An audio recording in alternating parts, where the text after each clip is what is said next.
Russians want to put tunnels. They want to pay for tunnels from Siberia into Alaska. They want to ship us as much of their oil as we can handle, and who knows what they may find for us. And now we got a central bank, a private central bank, where everything's priced in dollars. It's to our advantage to develop a good, positive relationship with the Russians. Why? Because they're the largest natural resource producer on the planet. Second, they're the largest European Christian country. They're very easy for us to deal with. They're a natural ally. We're not dealing with Arabs, and we're not dealing with Jews. It's very simple. It's me, a white rabbit, you, a white rabbit. It's very simple. Believe it or not, there's plenty of Anglo elites that understand that. They're not worried about Russia blowing us up. They're not worried about that unless they push them in the corner or do something crazy. Arabs become a little dicey. On top of that, who are the Saudis going to sell their oil to? So diversifying was a natural thing. Why? Why they got away with doing that, I have no idea. Probably because no one was smart enough to make an appeal like I just did. But you can really kill them because this has hurt them. It's hurt them bad. The only party on this planet that could rally a case against against the U.S. dollar is the Russians, and they've done it. They've done it successfully. They've done it across the globe. They have the intelligence network to do it, and they'll continue to do it until you create a win-win situation with them. And they may do it just to take you out, period. But either way, you can really hurt the neocons by understanding this. They're not super-duper foreign policies, and there's no reason we should have our nose all over this Middle East situation and not at least be diversifying our natural resources out of it. But all these problems come back to their inability to work with the Russians, and they can't work with the Russians because they tried to split up the state and tried to kill them. And by the way, even if you're a BNP party member and you're talking to conservatives and you're talking to elites in London, non-neocon elites, they understand that very well. So listen to what I said again and make your case, because when you deal with the Bank of England, you're dealing with a private central bank.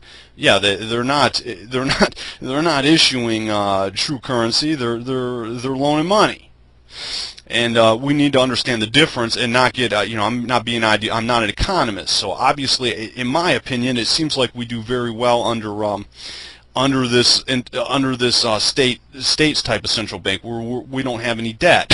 Obviously, being debt-free, issuing money debt-free directly from the state sounds very good to me. Also, but at the same time, I understand that the Bank of England at one time, although it may have been a private central bank, was run very well. In the 1950s, the Federal Reserve Bank, you had that Federal Reserve Chairman Martin, who said the object of every central bank chairman, his job is to take the punch bowl away when the party gets going. Don't print any money. All these hard money bankers, they're out there.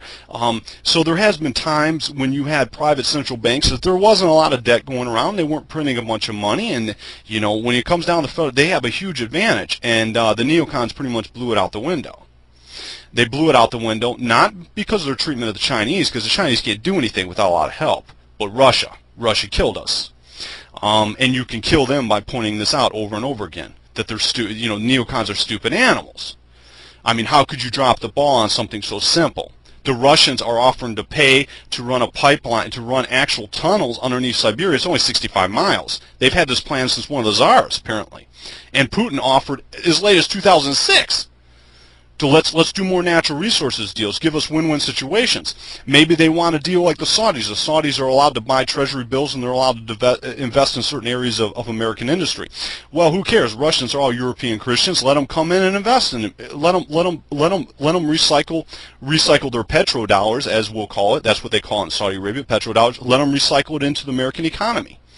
So what? So what? Some Russian owns 5% of some oil company here, or owns or buys part of a bank here. So what? Saudis do it all the time. I would rather have the Russians do it than the Saudis. By the way, a lot of Anglo elites probably think that way too. The non-neocon ones. But you got these neocons, so you're going to have to sound like you know something about foreign policy. One of the challenges when you get into the British National Party is they tend to be nationalistic. It doesn't seem like they're very up to date on what's going on here and the openings they have to make them sound like geniuses. And I'm not a genius. I'm not an economist. I cannot make the sophisticated arguments. I know the basics, but I know if you have a private central bank where every commodity in the world is priced in dollars, you want to hold on to that advantage. They have a vested interest in that. So appealing for them, showing them ways to do that, and killing our enemy at the same time is very, very good. That's practical politics. I was asked a question on the blog by Frank. Frank has made some nice comments, and then he also asked a question. In your opinion, I'm a racist, etc. Repeater hit the most common demoralizer between the eyes. Well, thank you, Frank. But I didn't come up with it.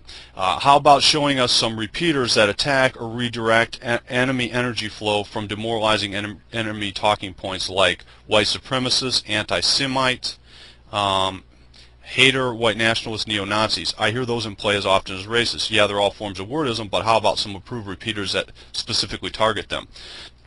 Well, Frank, what I do time and time again is there is no right or wrong in this. There's only cardinal sin.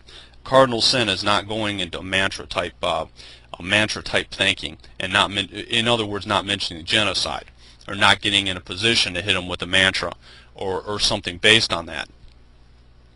Or something so close, Bob wouldn't throw a chair at you for it. When Bob's a coach, he's Bobby Knight, and Bobby Knight can throw some chairs, but that's okay. That's his style. So don't get worried about that. And by all means, if you have a question, ask it. There's many bright minds on that website, and a direct question about what to say in a particular instance, you'll get a couple good answers, and that's what they're there for.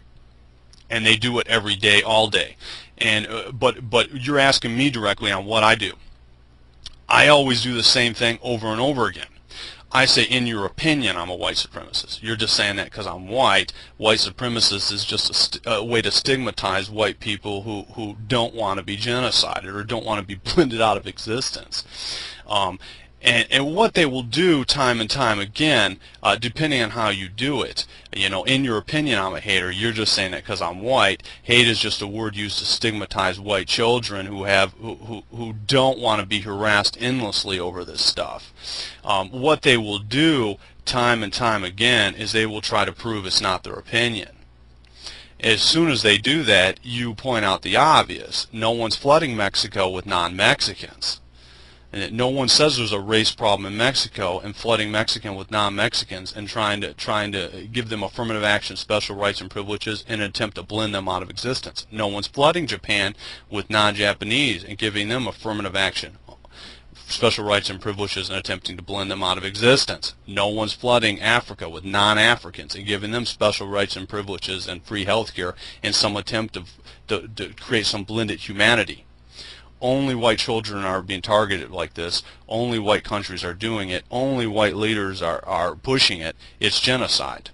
And so what I am doing is consistently trying to rephrase, and I always do it within your opinion, more times than not.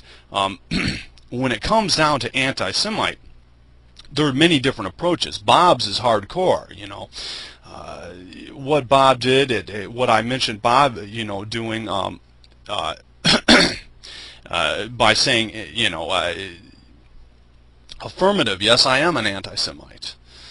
I believe everyone deserves a home, which is to say I believe all Jews deserve a home, somewhere they can Judaize each other. But I also believe all Jews should go to their home. I don't like being Judaized. Yes, that makes me an anti-Semite. That's kind of hardcore. You may not want to do that. I generally go, in your opinion, I'm an anti-Semite. You just say that because I'm critical of Hebrew leadership. Anti-Semitism is just a word used to stigmatize Hebrew leaders. And if they label a black nationalist, or if they label, I'll just say, in your opinion, he's anti-Semite. You're just saying it because he's not Jew. Anti-Semitism is just a code word you use to against any Gentile who has an opinion that goes against Hebrew leadership.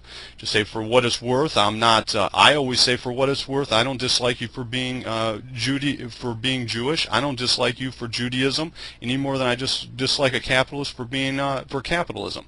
I dislike you because you look like us and you have no loyalty to us, and you're constantly attacking white children. And then I point out the obvious. The Anti-Defamation League always targets and harasses Christians. Many Jews will agree with you on this. On the Daily Kos, KOS, they had a huge article calling the Anti-Defamation League a supremacist organization just a few days ago. They said they're not ethnic, they're Jewish supremacists. They're saying what David Duke is saying.